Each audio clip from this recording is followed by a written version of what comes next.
dust out of the fret slots. And this is something that you can't really rush. Little triangular file, and I am just opening up the slot just a little bit, trying not to slip.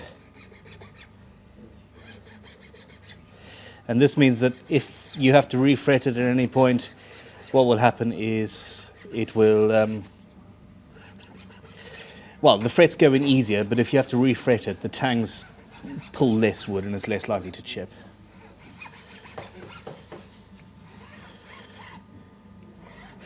If you want full tutorials on fretting, go to, well, check out our other videos. This is well, I'm doing this video for fun, not necessarily as a tutorial, shall we say. All right. Fret wire. We're lucky we buy it in bulk. Now,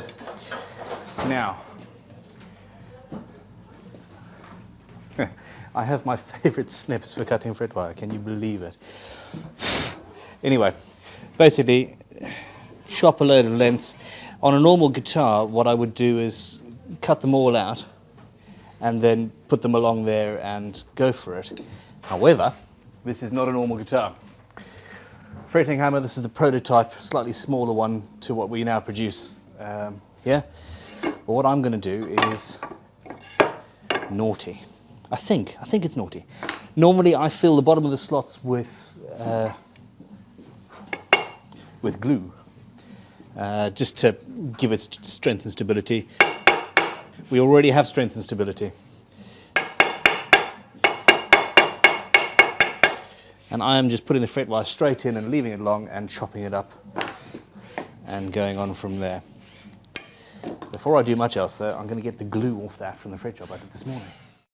A nicely polished fretting hammer means that your frets will be damaged less. Which is rather important, isn't it?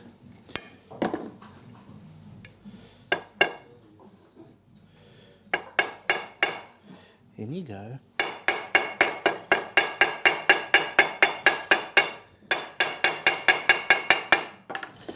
I'm going to stop filming now because that's very noisy, isn't it?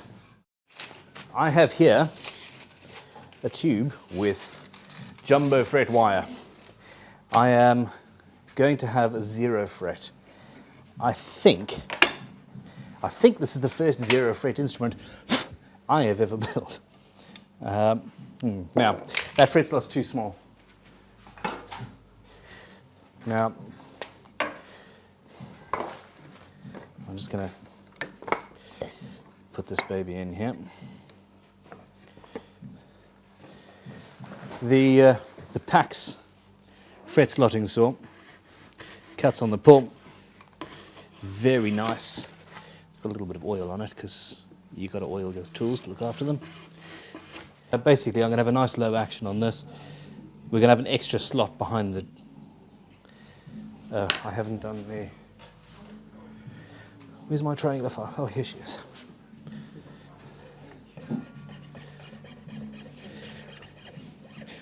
That really does make it much easier to put the wire in.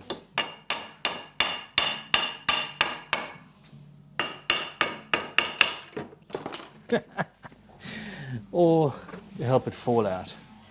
Crikey, alrighty. Okay, I've just expanded the tang.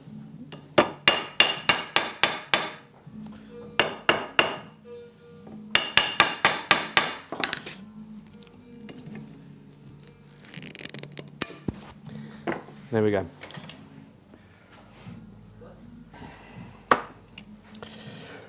Fret end cutters. And I'm cutting them all flush with the board.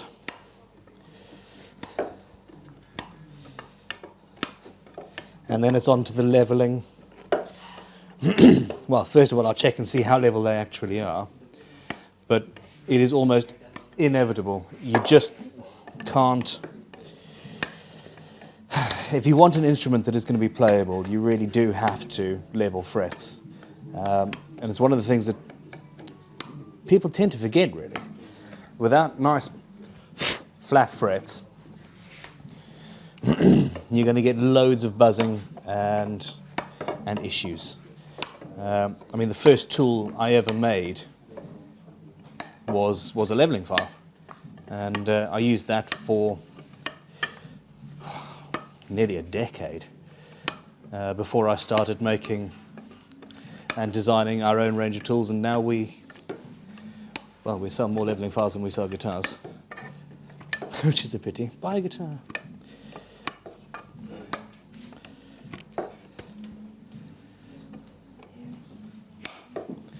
That jumbo one's actually stainless steel, isn't that?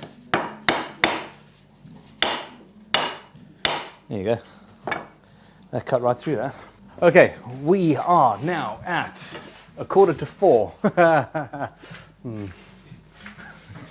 Okay, well, let's see. Leveling file and fret end beveling file. This bevels the ends of the ends of the fret at the right angle.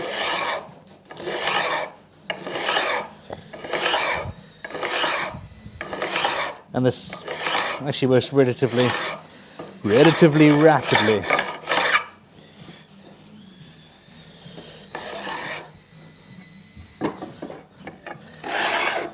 I should have done this before putting the 0 fret in,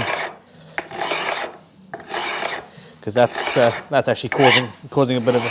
All right, concentrate. It's causing a bit of a problem.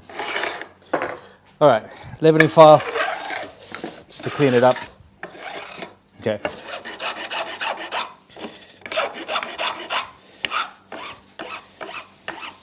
Just beveling the edge of that 0 fret and making sure that the fret ends are nice and safe. Now, the fret end beveling file is nice, but frankly, you can do it with a leveling file. You hear that there? That's me actually filing the wood over a little bit, and that makes it more comfortable.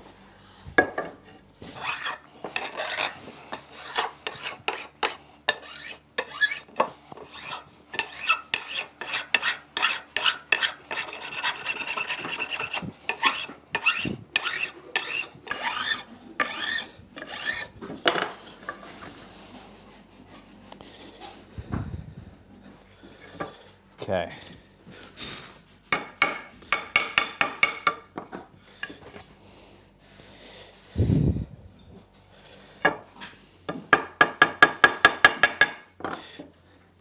These frets are okay, but they are not level. And I'm going to do this rapidly. I'm not going to mask my fretboard off. I'm not even going to put permanent marker on the frets. I will be able to see. No, I won't. Give me some permanent marker. Look at that. I actually had a Sharpie in my pen drawer. That must be because I was moaning the other day that the apprentices had nicked all the 30 Sharpies I'd bought. All right. The time is 12 minutes to 4. I feel we need some tension music. All right. Now the purpose of this is the tops of the frets have permanent marker on them. When I file away the permanent marker, I know that area is level with all the other areas that have got no permanent marker on them. If there's permanent marker left, that means that fret or that area of fret has... I've lost the lid. There's the lid. Is low. So, and of course, I have a 0 fret. Now, I'm going very gently. I'm not pushing down. I'm just using the weight of the file itself to evenly go across all the frets. Now, we also make crowning files. Here's an example. You can see there's black there, and there. So that's high, that's high, that's low. And around this area, there's some more low frets. So.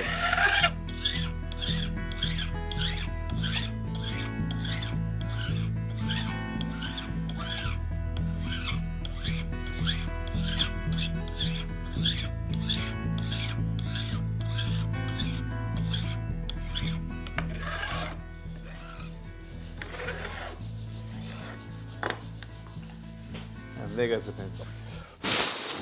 All right, so those are now flat. They are, however, flat. If I was doing this, I would have masked the fretboard off and I would use a traditional crowning file. It's got safe edges on it, and you can re-crown your frets. However, I am in a rush. First of all, I'm going to use a fret leveling beam. I tend not to use these in real life. I honestly don't know why. I grew up using leveling files. Now, the leveling file is coarser, quite considerably coarser, than this 320 grit paper I've got on here. Okay. So what this is doing is this is sanding out the filing marks. If you buy our essential fretting toolkit at crimsonguitars.com, it comes with the leveling file, the crowning file, a fret rocker, which allows you to... oh, I'm not concentrating, so I've been missing these last frets in the end here. Cracky. That sort of defeats the whole point. The fret rocker is for use in figuring out if you have a high fret or not. Anyway, that has now polished the tops of the frets. They are still, however, flat. What I require now is some 240 grit paper. Watch this. That is pure naughtiness. If I saw an apprentice ripping a piece of sandpaper, I would be shouting right now. Wrap it around your finger, and what this is doing is rounding over each fret.